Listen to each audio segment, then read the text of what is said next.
Oral questions by members. Member Prince George Vilmont.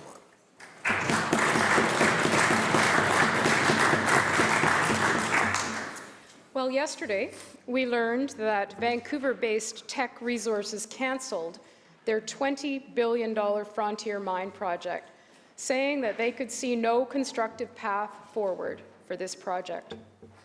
This mine represents over 3,500 person-years of employment in British Columbia.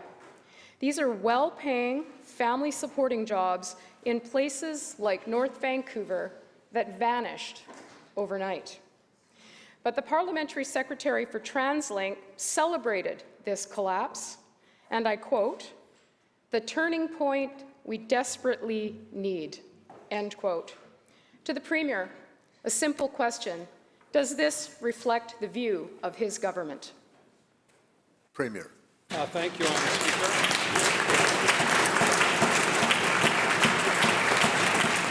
Thank you, Honourable Speaker, and I thank the member for her question, and I hope that she's had the opportunity to read the very thoughtful letter put out by Don Lindsay, the President and CEO of Teck, after making the decision to step away from the Frontier project. I think that it should be required reading for all members of this place. And he went on at some length to talk about the divides within communities that will not be addressed in the shadow of regulatory processes. I'll read just an expert, Honourable Speaker. Frontier, however, has surfaced as a broader debate over climate change, Canada's role in addressing it. It is our hope that withdrawing from the process will allow Canadians to shift to a larger and more positive discussion about the path forward. Ultimately, that should take place without a looming regulatory decision. He concludes by saying the following: the promise of Canada's potential will not be realized until governments can reach agreement around how climate policy considerations will be addressed in the context of future responsible energy use. Without clarity on this critical question, the solution that we face at Frontier will be faced by future projects, and that will make it more difficult to attract investment. End of that quote. The member will also know that BlackRock, one of the largest private sector equity funds in the world, has made a shift towards low-carbon investments, made a shift towards responsible uses of capital to build the economy we need in our future. I commend Mr. Lindsay for his long-sighted view on Frontier, which was a project that was about a 10-year horizon, and I commend him also for keeping Teck's head office here and the many, many mines that keep people employed right across British Columbia. On Mining Day, I think it's appropriate that we celebrate those initiatives and look forward rather than backward.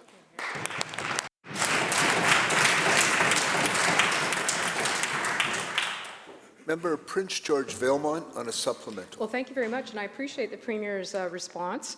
And in fact, of course I've read the letter. It's clear that some members of his government have not or did not.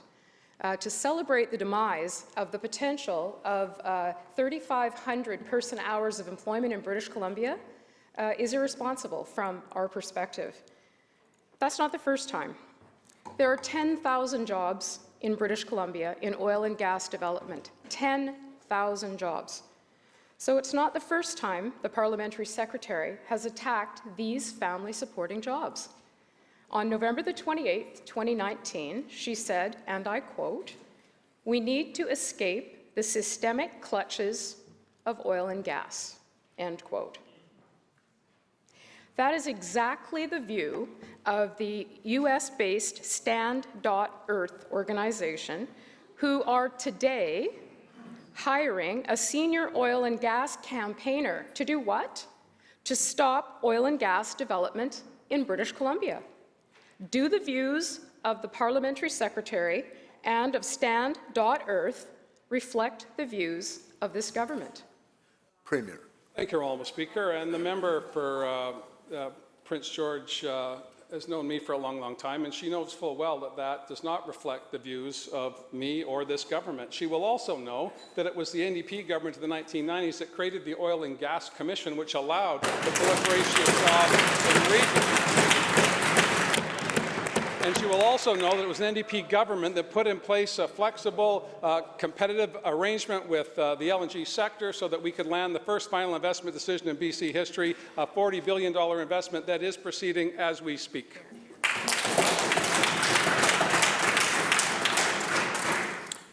Member Prince George Vilmont on a second supplemental. Well, thank you very much. And I think that the Premier then is fully aware of the fact that perhaps he needs to have a conversation with members on that side of the House about the history that he just recalled here in the House. But it goes further than that, Mr. Speaker. The Environment Minister had dinner with members of Stand.Earth who were present at the Anti-Pipeline Strategy Group meeting on Bowen Island. Just a fact. Members, It's ironic how facts actually upset the other side. Let's see what that organization is saying on their website. Here is the job posting on their U.S. website, and I quote, "Campaigns have focused on stopping the Trans Mountain Pipeline, the Teck Frontier Mine. In the coming months, we will expand to stop the growth of fracking and LNG in British Columbia," end quote. Well, the Minister of the Environment didn't want to get up last week. It's his chance today to stand up and unequivocally reject Stand.Earth's American-led campaign to stop BC energy development. Premier. Mr. Honourable Speaker, I don't want to miss the opportunity to get up and participate in question period. It's one of the highlights of my day, and I've been missing,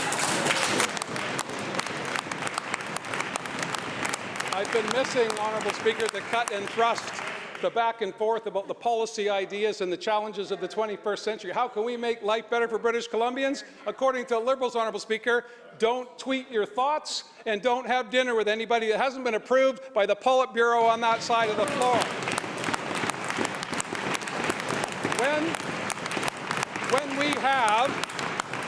When we have industry leaders, oh, I'm sorry. Members. I'm sorry. Did I touch a raw nerve? Members, we shall hear the response. Premier. Thank you, Honourable Speaker. Oh my goodness, Kamloops is erupting over there.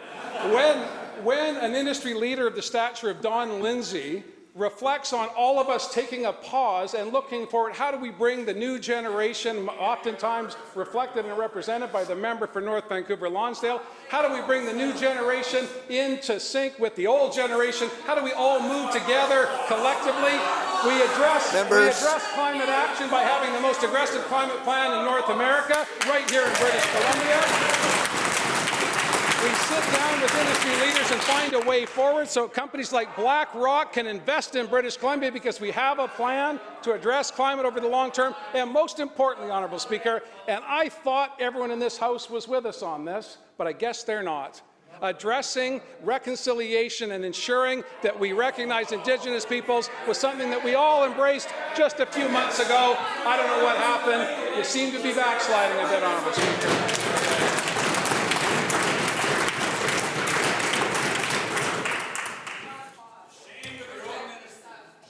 Member North Vancouver Seymour.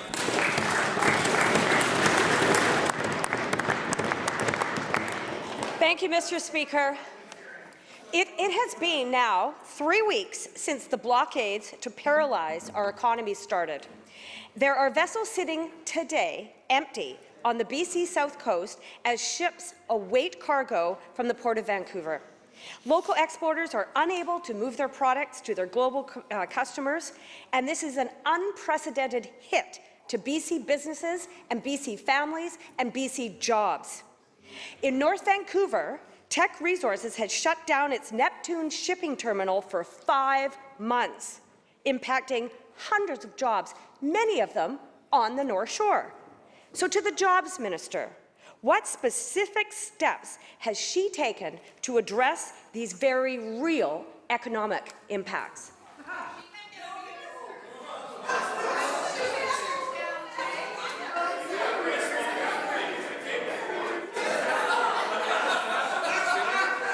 Members.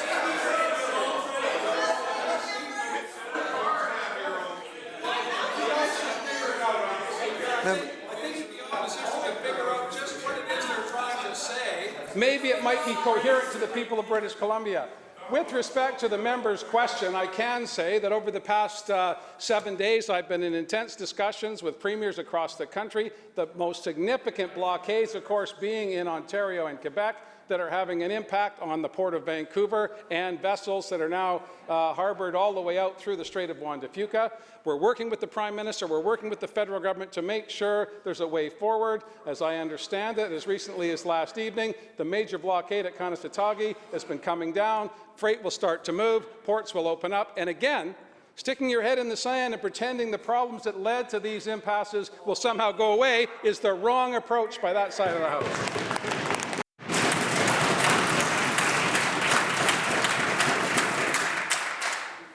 Member North Vancouver Seymour on a supplemental. Thank you. These problems are not going to go away without action from this government. Absolutely. The economic damage has been done, Mr. Speaker. For every 1 day that cargo has been delayed due to blockades, it takes 3 days to get back to normal. Terminals on Vancouver Island, Prince Rupert, the North Shore, downtown Vancouver, and the Fraser River in Surrey have all been affected.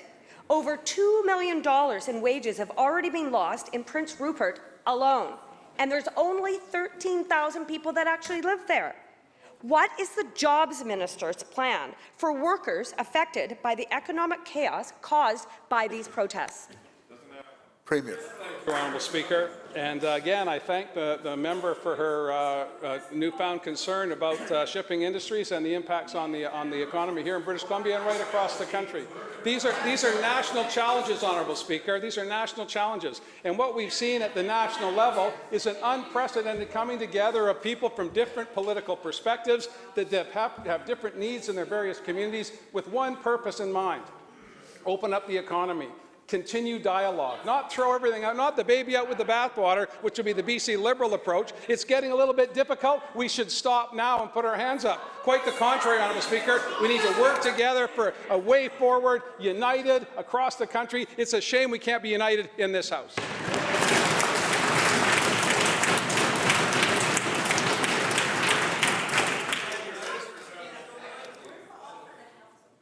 Leader, third party.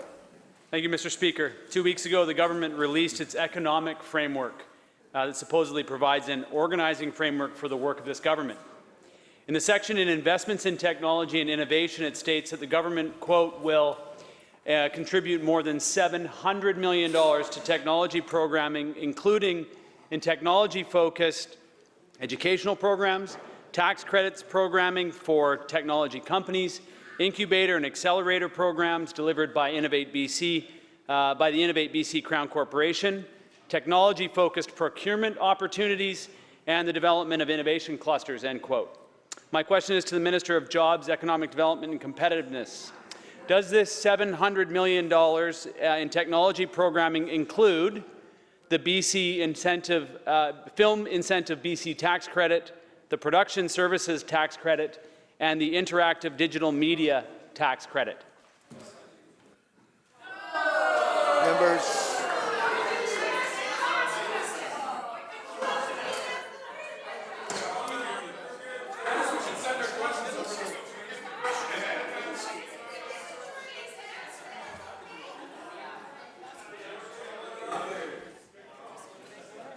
Okay, back to question period. Minister, Jobs, Trades and Technology.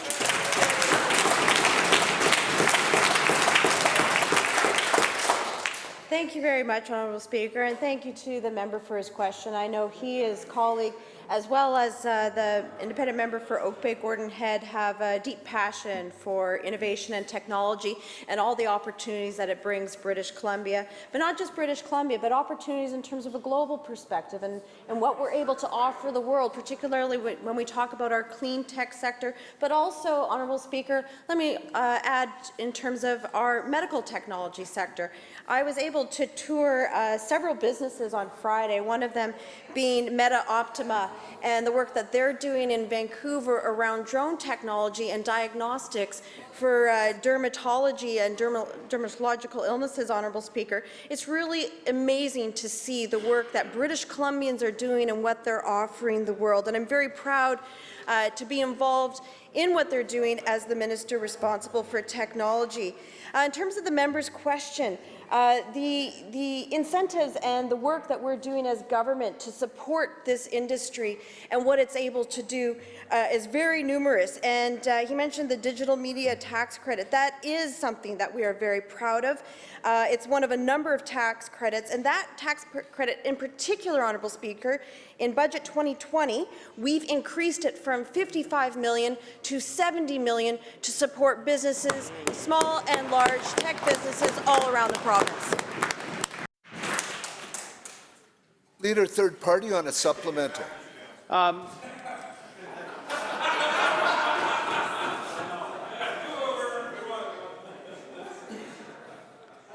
Thank you, Mr. Speaker. I guess I'm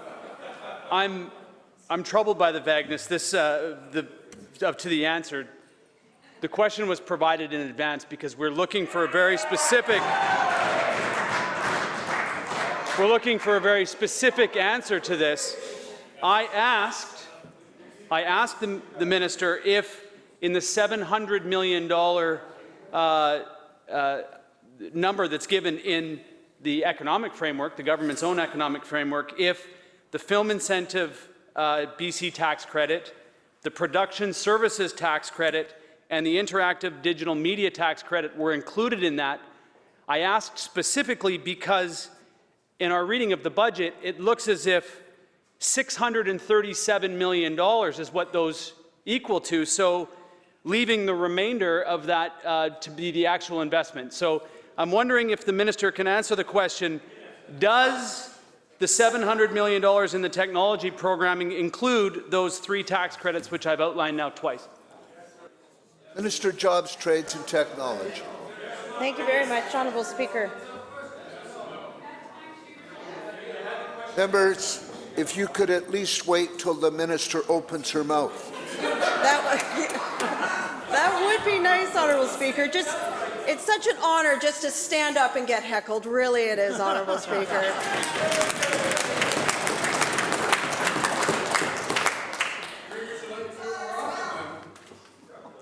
Honourable Speaker, so to answer the member's question, I want to highlight some of the things that we are doing to support the BC tech sector that would be involved in that $700 million. I don't know that the third-party member is really that enthusiastic about the Liberals heckling on his behalf. I think he just wants you to hear the answer. Honourable Speaker, so the BC Tech Fund has committed over $65 million in venture capital funding to 9 funds and made 6 direct investments into BC-based companies. Honourable Speaker, that $65 million has leveraged over $549 million in further investment in 29 companies, and that has created over 1,000 family-supporting jobs right here in BC, Honourable Speaker. To help connect communities and businesses, we are investing $50 million to expand high-speed internet to more than 479 rural and Indigenous communities to enable them to participate in today's economy. And we are providing $17 million over the next 5 years to establish the Quantum Algorithms Institute. Honourable Speaker, we are doing so much for the tech sector. We have so many opportunities to support them, and I heard many of what those opportunities have done for small businesses, startups, how they're scaling up. In my tours of them, whether it be in Nelson or in Vancouver, Honourable Speaker, I would love to give the member a full list. I don't think question period's long enough. I don't think he's going to hear it with all the heckling going on either, Honourable Speaker.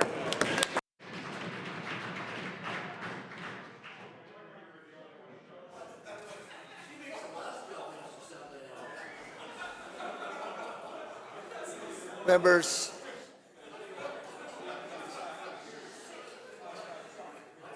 Member Abbotsford West.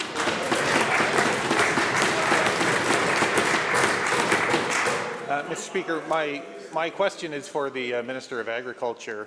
Rail blockades are having a direct impact on BC farmers. We're hearing about beef producers who are losing orders to South American producers, poultry producers who aren't being able to get product into the stores, grocery stores, feed companies for both poultry, dairy, and actually pork producers who have a very limited supply left. The minister received a letter last week from the Animal Nutritional Association of Canada, which reminded her and us that 500 poultry producers depend on feed mills in British Columbia. 500 dairy producers are relying on feed mills. The Lower Mainland mills combined manufacture and deliver more than 3,000 tons of feed daily to area farms. Of this tonnage, the vast majority of ingredient inputs are delivered to the valley by rail. My question to the minister is, what contingency planning has the government undertaken to address the impacts of these blockades and the real impacts they're having on farmers, and who is going to cover the additional costs incurred as a result of these blockades? Minister of Agriculture.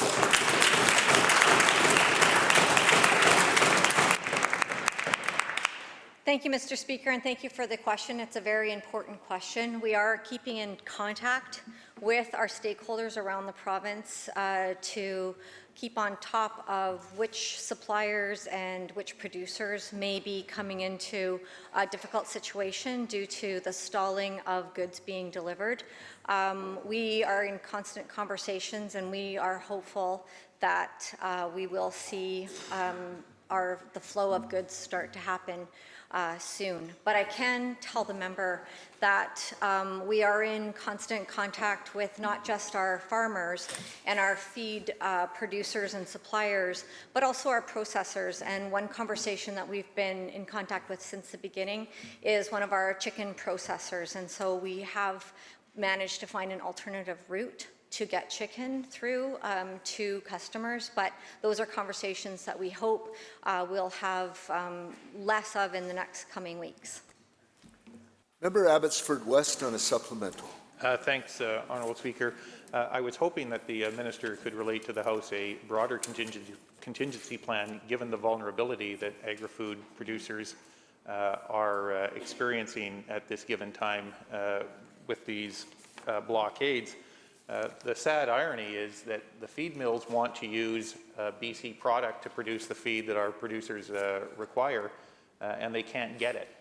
Millions of dollars worth of grains are languishing on side tracks in rail cars that haven't been able to move. One of those stakeholders, Clearbrook Grain and Milling, a company that's been operating for upwards of 70 years in the Fraser Valley, has written to the minister and has alerted the government to the following. He says this: the road and rail blockages are affecting my ability to produce feed for BC farm animals and pets, not to mention the additional costs that will be borne by all of us in the added cost for price of goods and lost wages. So again, can the minister assure the House and the thousands of producers around British Columbia that there is a contingency plan in place that will service the needs of our agri-food sector, given the unpredictability of the kinds of blockades we are seeing impact impact rail traffic and the transmission of goods to the feed mills? Minister of Agriculture. Thank you, Mr. Speaker, and I agree with the member. It's of great concern to us as well, but as we keep in touch with our stakeholders, we are aware of any of the blockages that are affecting, say, our producers in the Fraser Valley. So we know that our producers of chickens, turkeys, beef producers, our dairy cows, they all need a consistent supply of feed, and we know more and more they're looking for that feed to come from British Columbia. So we are doing our best to work with our agriculture community. We know that this is an ever-changing situation, but I invite the member to come to my office and we can have a more in-depth conversation. But I can tell the member that we are just as concerned as he is. Member Richmond, Queensborough.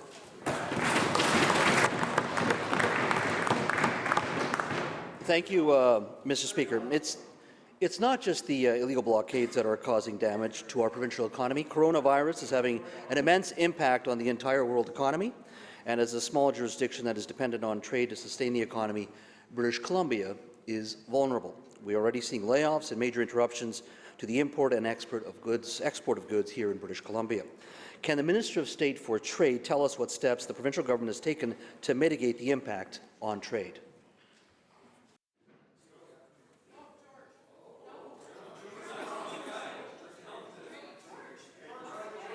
Minister of State for Trade.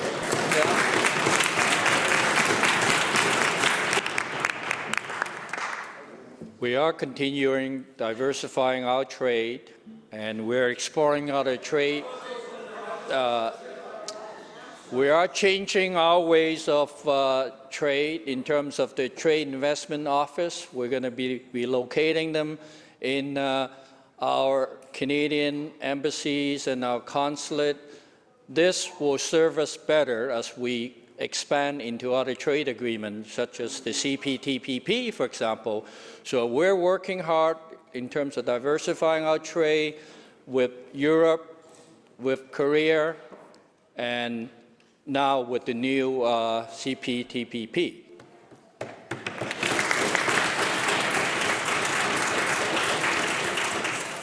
Member for Richmond, Queensborough, on a supplemental. Thank you, Mr. Speaker. Clearly, the Minister of State wasn't paying attention, so we're going to do this again. In the last hour, I have a couple of stories that have moved on the wire. Here is the headline from the Financial Times. Members, we shall hear the question. Here are the headlines from the Financial Times within the last hour. U.S. stocks have worst day in 2 years as coronavirus fears spread. It goes on to say the Dow Jones Industrial Average shed more than 1,000 points today. UK stocks have their worst day in 5 years. Stocks in Italy, worst trading day since 2016, Mr. Speaker. In the New York Times in the last hour, they quote Goldman Sachs. Say, quote, economists at Goldman Sachs who were expecting first quarter domestic growth of 2% as recently as late January have been steadily lowering their estimate, which fell to 1.2% on Monday. This is all because of the coronavirus, Mr. Speaker. And this is the largest economy in the world. Here we have a small subnational economy the size of British Columbia. Trade is very important. And you can see the impact it's having on the United States. You can imagine what impact it would have here on British Columbia. Here on the West Coast, we have 40 ships at this hour that are not moving, meaning we're not sending BC goods out of the province. We're also told that no ships are coming in from other jurisdictions due to the coronavirus outbreak. Trade is a vital part of our economy, and British Columbians are rightfully fearful of the potential for layoffs and shortages that are coming. So let's try this again. Can the Minister of State of Trade tell us what specific steps the province has taken, not just watching, to ensure British Columbia is protected from the pending fallout? Minister of Health.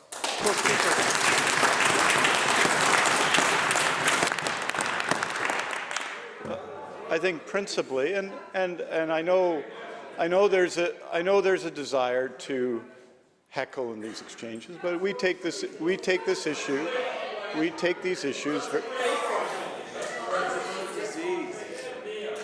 Members, I'm not sure we're making the best use of question period here now. Minister. I think at its core, this issue, the issue around COVID-19, around the novel coronavirus, is both a health issue that has enormous implications for people around the globe and here in British Columbia, and it has profound economic consequences and has the potential for profound economic consequences. And Honourable Speaker, I'm very proud of the actions that we are taking as a jurisdiction, as leaders in the world, to address the health consequences, which also have profound trade consequences. I just want to say this. You don't want to listen. You don't want to hear it.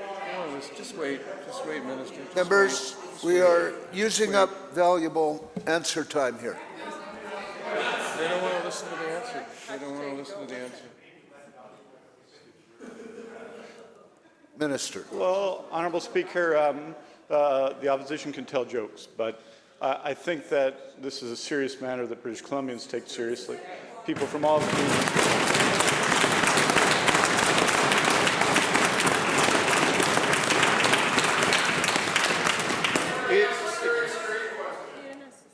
It's why British Columbia is taking the lead in jurisdictions across Canada, and indeed around the world, in addressing this question. It's in addressing this issue as a health issue that we mitigate all of the other impacts that this can have, all of them. And I want to say, so that people understand the effort that's been put forward and our understanding of the consequences of this, not just for human health, but for the economy as a whole. It's why British Columbia has done, for example, through the BC Centre for Disease Control, 1,000 tests. 1,000 tests. When you put that in context, Honourable Speaker, across the United States of America, they've done 537 tests. It's because of that impact, the impact on human health and the impact on economies, which we know is existing. The world needs to come together to fight COVID-19, to fight the novel coronavirus, so that its impact on human health and its impact on trade can be lessened to the absolute maximum possible.